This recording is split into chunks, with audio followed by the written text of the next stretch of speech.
3 years ago, there were just 3 computer viruses in existence. Today, they've multiplied into the hundreds. Like the flu or the common cold, computer viruses that threaten data are now a fact of life. But in a world of exotically named viruses like Horseboot, Michelangelo, and Exterminator, new businesses have popped up to fight them with such products as Cleanup, vScan, Virex, and Data Physician. Colin King reports. Meet the guys from Dolphin, computer consultants onto a growing game, virus busting. Mike Cameron brought his virus expertise and contacts into the fold just 6 months ago. Now, 40% of Dolphin sales are virus-related. This is a list of known computer viruses, a family tree of rogue computer programs written underground simply and maliciously to destroy your data by surprise. Here's the virus they call Cascade. Imagine this sabotaging your marketing report, your letter, your accounts. Here's Fu Manchu, where the real vandalism is unseen. If you're lucky, you get to see something. This particular one, it gives you a bit of a message. It goes by quickly, but if you watch, you'll just see it whip by. And this one says, "The world will hear from me again." Gone, and you will go, "What was that?" You'll know soon enough, because when this telltale signature whips by, it's destroyed documents stored in the computer. Lynn Greiner had the kind of virus problem business is seeing more of these days. She's computer systems manager at ISL International Surveys, a national market research firm. Somebody phoned and said, "I've got a funny message on my screen." And she read it to me, and I said, "Oh no." 8 computers in ISL's secretarial pool had been hit by the stoned virus. And that comes up on your machine and says, "Your computer is now stoned, legalize marijuana." It cost ISL a half day cleaning the stoned virus out. But how did it get in? We had had some translation work done from an outside source. Unknown to that source, they were infected by one of their subcontractors. Here's one way viruses spread.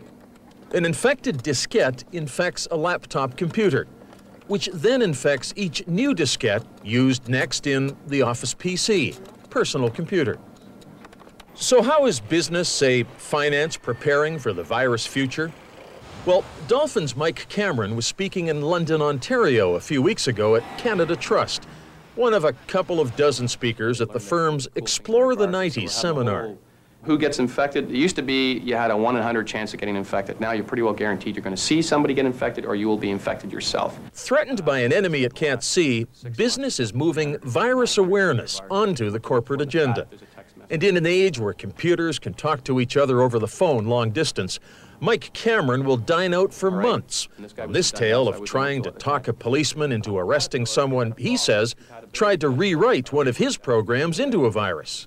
I said, "Right, this is the crime that went down. Can you help me out?" He said, "Well, where did the crime happen?" And I said, "Well, over most of Ontario in about 8 minutes." His response was, "Well, that's not my district." And a week later, "Well, over most of southwestern Ontario within about 3 minutes." His response to that was, "Well, that's not really my district." Cameron's an amateur stand-up comic in his off hours, but he's never had an audience like this. The first U.S. meeting of the world's virus busters. From Iceland, from England, from Bulgaria, and the button-down world of today's IBM. The case that I put up there was ghost balls. Would we say that's Jerusalem ghost balls, or is it a new one because it's a hybrid? It might sound a bit esoteric, but virus busters need this detail to write the programs they sell to businesses that detect and destroy viruses like ghost balls and hundreds more. But who writes all these viruses? Well, there's no single profile. Best guesses range from bright but naive teens to adults with axes to grind. Dark Avenger is probably one of the 3 people that we most need to put out a contract on. Meet Alan Solomon, one of the big virus busters from across the pond, but so's Dark Avenger, his nemesis. What does his virus do? His virus? I wish that were true. He must have written dozens of viruses. The Dark Avenger viruses are amongst the most destructive in the world. Also, Dark Avenger was the first person to achieve Category 4 damage. Dark Avenger, it turns out, is from Bulgaria, one of the world's virus hotspots. Can anybody tell me why so many viruses are coming out of Bulgaria? This man, John McAfee of Santa Clara, California, claims the majority of viruses originate in Eastern Europe, putting a new twist on the Cold War everyone else thought was dead. While we're sitting here talking, perhaps someone is writing a virus that really is nasty. McAfee's one of the big guns. He says he shipped 6 million copies of his antivirus program. Mike Cameron's handled a few. He brought the McAfee connection to Dolphin. Now Dolphin's one of McAfee's Canadian agents.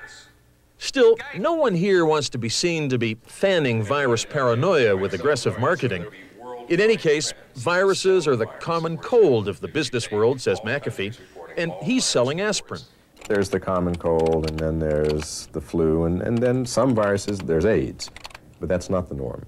The norm is a company gets a virus, it spreads to 15 computers, those computers are down for a day and a half, it costs them $25,000, and life goes on. But life here is still a wide open game, and newcomers who jump in for a fast profit hit unprepared are in for a fast jolt, says Alan Solomon. From the outside, it looks really great. All you have to do is write a little program, scare people a bit, and then they'll buy it. It's not that simple. Now, this is not a fashionable thing to say in America. You always assume that everything is going to be wonderful. In this game, you'd be crazy if you do that. And, says Alan Solomon, some existing firms just won't be able to keep up with the R&D needed to stay current. But then the law isn't keeping up either. Well, first of all, the government should stop pissing around. These are computers. We need them, and we are going to need them more and more. Sure, he's excited, but this is his subject. Later, though, Solomon will say catching a virus most of the time is about as serious as the office printer running out of paper. It's a big nuisance. But now he's in full flight. What laws have you got in America? You don't stand a chance. Up here, we have a data mischief law. A virus even hit the Hill last year. But no one in Canada has ever been charged with a virus crime. Aha, locates computer viruses. Yeah, just in case you don't know what it does. I like it, that's cute. And until there are laws with teeth, these virus busters are all that business has on side. The sample that we took was from North America, and there were some Canadian sites. Meanwhile, next door, the results of a virus survey of 600 firms showed virus infections soaring. Bad news for business, but good news for the 6 virus-busting firms that funded the study, perhaps hoping for ink like this in a business that can't be seen itself to be shouting epidemic. The money we've invested so far covers the study. Yeah, that's true. That's all I'm looking at. That covers the study, and that study as well. We're going to get some mileage out of the study. Yeah. Oh, man, we got our money's worth out of that. So we're really not that far in the chute, As it is, John McAfee says business is looking, frankly, great. And Alan Solomon says the virus writers are just getting started. There's no limits. There's no limits to what they can do because they are on the wrong side of the law.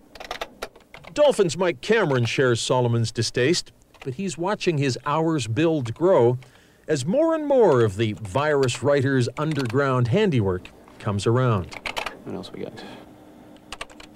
For Venture, I'm Colin King.